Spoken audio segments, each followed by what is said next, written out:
ಸಂಸ್ಥೆಯ ಸಂವಿಧಾನಕ್ಕೆ ಸಹಿ ಹಾಕಿರುವ ದೇಶಗಳಲ್ಲಿ ಭಾರತವು ಒಂದಾಗಿತ್ತು. ಭಾರತವು ವರ್ಣಭೇದ ನೀತಿಗಳನ್ನು ವಿರೋಧಿಸಿದೆ.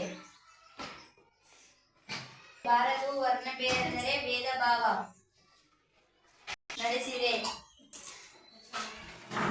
ವಸಾಹತುಶಾಹಿಯ ಎಂದರೆ ರಾಜ ಅಧಿಕಾರಿ, ಸತತ ಅಂದರೆ ನಿರಂತರ.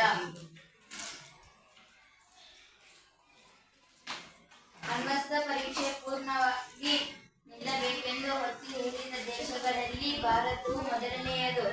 ಇದಲ್ಲದೆ ಭಾರತವು ಶಸ್ತ್ರಾಸ್ತ್ರ ನಿಯಂತ್ರಣ ಹಾಗೂ ವಿಶ್ವಶಾಂತಿಯನ್ನು ಸತತವಾಗಿ ಪ್ರತಿಪಾದಿಸಿದೆ. ಅಣ್ವಸ್ತ್ರ ಎಂದರೆ ಬಾಂಬ್.